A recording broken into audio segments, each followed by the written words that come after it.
Magluluto ako ng chicken liver adobo na may tomato, medium size ng tomato puree. Isusutay ko lang yan. At syempre, lalagyan natin ng asin. At syempre, kailangan natin ng asin, pamienta, at cooking oil para sa pagsusutay. Ang gamit ko ay olive oil. At maglalagay din ako ng konti lang naman na oyster sauce. At konti lang din na soy sauce. Yan yung lulutuin ko today dahil nakakasawa na yung puro adobong chicken liver. So, baguhin ko naman ng maiba naman yung lasa. So, halika na, magluto na tayo. First, magigisa tayo or saute. Yan. Unahin natin yung oil. Hayaan nating uminit yung frying pan bago natin ilagay ang sibuyas. Yan, mainit na. Lagyan natin yung, unahin ko yung sibuyas kasi hindi to basta-basta agad nasusunog. Di tulad ng bawang. Diba? Pag translucent na yan, pwede nating ilagay yung ating bawang.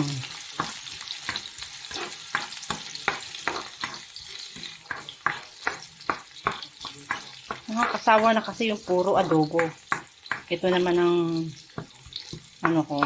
lulutuin ko. Mahilig kasi ako sa atay.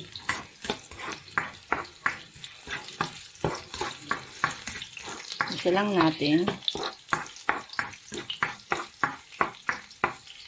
Then, isunod na natin yung bawang.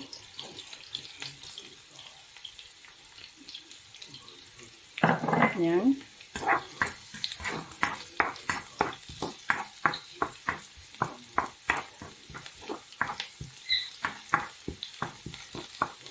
Natin.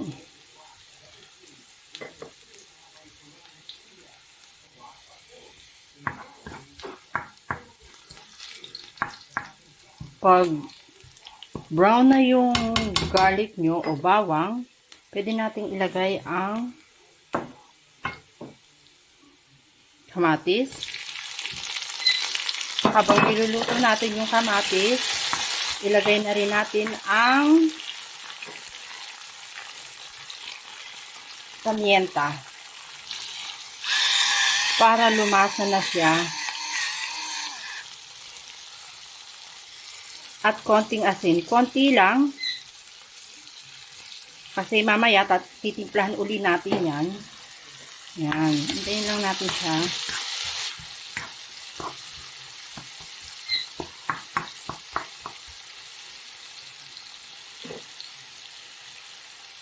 Takluban natin.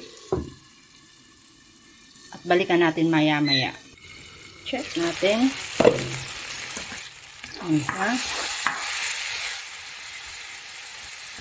Kailangan luto yung ating kamatis bago natin ilagay yung liver. Ano siya?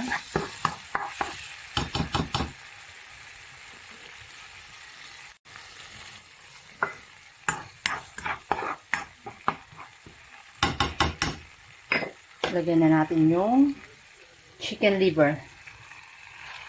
Yan.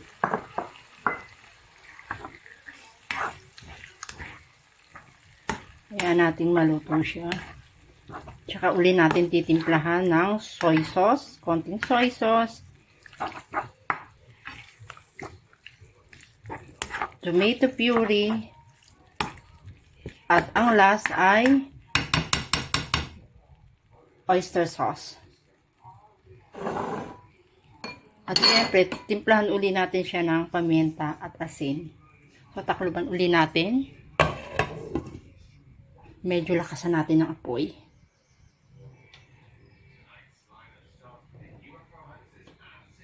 Yan. Balikan natin mamaya. Tignan natin.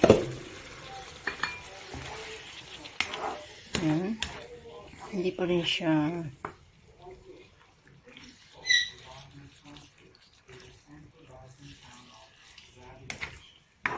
so at least another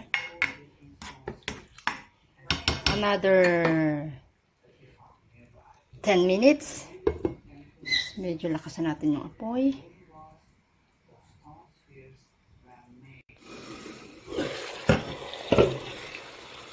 Ayan.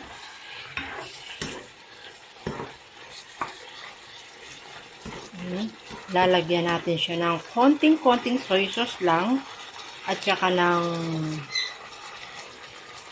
oyster sauce. Lagyan natin ng soy sauce. Konting-konti lang. Enough na yan.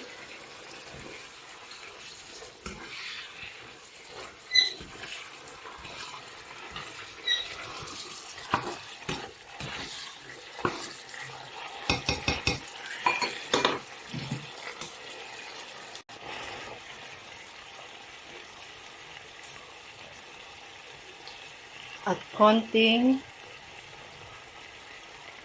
oyster sauce. At konting oyster sauce. Konting-konti lang. Kasi titimplahan uli natin yan. Hindi maganda yung dinamihan mo. Mahirap maghabol ng lasa. Hindi ako expert. Pero mas maganda na yung unti-unti kaysa biglang umalat. Mahirap maghabol ng lasa. Yan. So, hayaan lang uli natin siya. Balikan natin mamaya. Takluban, balikan uli natin mamaya. Check uli natin.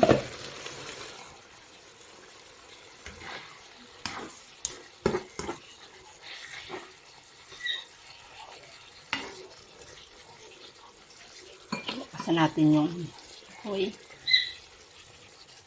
Yan. Gumawa ako ng ito yung tomato puree. Nilagyan ko siya ng tubig. Dinisolve ko siya sa tubig. Ngayon naman, ang ilalagay natin ay itong tomato. Ngayon naman, ang ilalagay natin ay itong tomato puree. I-dissolve ko siya sa mainit na tubig. Yan yung magiging sabaw niya. So, ilagay na natin.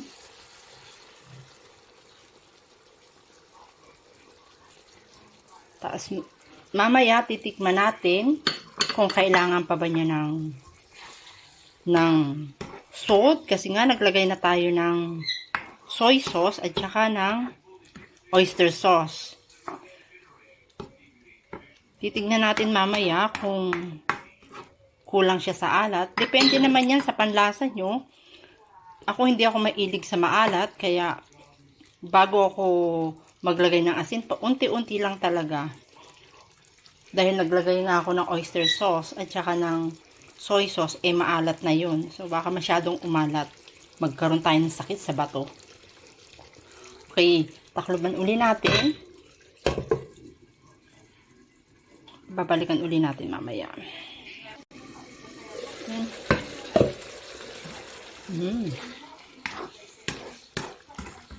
Tikman natin kung anong lasa, kung kailangan pa ba ng asin.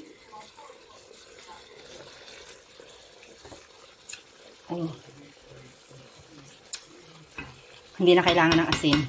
Masin nyo yan, depende sa panlasa nyo, sinasabi ko. Pero kayo na maalat. Tama lang siya. Pamienta na lang para medyo maanghang-anghang. First time ko itong ginawa, masarap siya ha. Try nyo, masarap siya, promise. First time ko itong ginawa, masarap siya. So,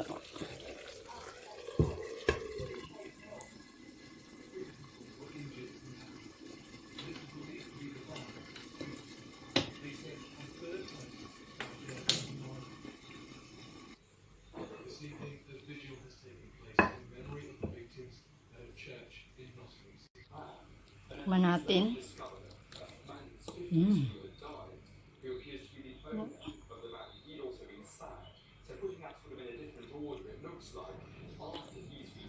Mm. Sarap. Thank you for watching.